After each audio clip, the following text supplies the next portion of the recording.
दोस्तों आइए सुनते हैं कहानी रंगे हाथ। सदियों पुराना एक मुहावरा है, रंगे हाथों पकड़े जाना।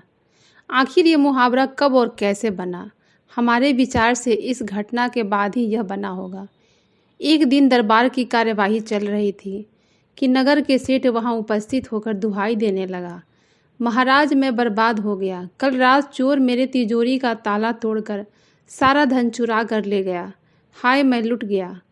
महाराज ने तुरंत कोतवाल को बुलवाया और इस घटना के बारे में पूछा। कोतवाल ने बताया, महाराज, हम कार्यवाही कर रहे हैं मगर चोरों का कोई सुराग नहीं मिला है। जैसे भी हो वो शीघ्र ही पकड़ा जाना चाहिए। महाराज ने कोतवाल को हिदायत देकर सेठ से कहा, सेठ जी आप निश्चिंत रहें, शीघ्र ही चोर को पकड़ लिया जाएगा। आश्वासन पाकर सेठ चला गया। उसी रात चोरों ने एक अन्य धनवान व्यक्ति के घर चोरी कर ली। सिपाहियों की लाख मुस्तैदी के बाद भी चोर पकड़े ना जा सके और उसके बाद तो जैसे वहां चोरियों की बाढ़ सी आ गई। शिकायतें सुन सुनकर महाराज परेशान हो उठे।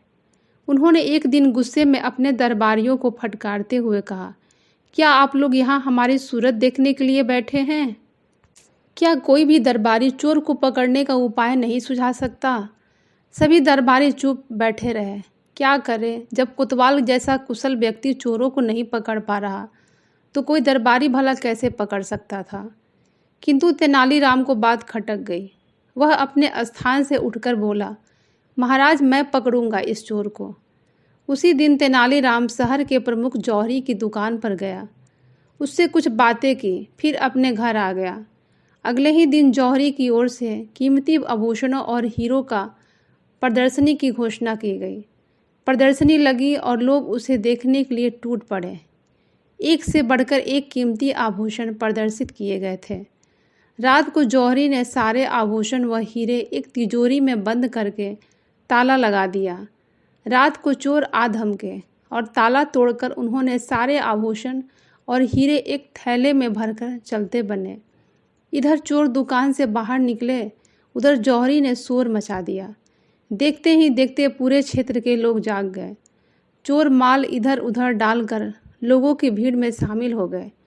मगर तभी सिपाहियों की टुकड़ी के साथ तेनालीराम वहां पहुंचे और पूरे क्षेत्र की नाकेबंदी करवा दी। तेनालीराम ने कहा, सबकी तलाशी लेने की आवश्यकता नहीं है। जिसके हाथ और वस्त्र रंगे हुए हैं उन्हें गिरफ्तार कर लिया जाए, वे ही चोर हैं। आनन फानन में चोर पकड़ लिए गए। अगले दिन उन्होंने दरबार में उस चोर को पेश किया। महाराज ने देखा कि चोरों के हाथ और वस्त्र लाल रंग से रंगे हुए हैं। इनके हाथों पर ये रंग कैसा है तेनालीराम? महाराज, तिजोरी में माल रखने से पहले उसे लाल रंग से रंगा गया था, इसी कारण इनके हाथ रंगे हुए हैं। इसी को कहते हैं चोरी करते रंगे हाथों पकड़ना। वाह! महाराज तेनालीराम की प्रशंसा किए बिना न रह सके। फिर उन्होंने चोरों को आजीवन कारावास का दंड सुनाया ताकि वे जीवन में फिर कभी चोरी ना कर सकें।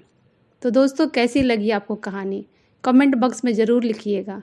कहानी सुनने के लिए आपका बहुत बहुत धन्यवाद।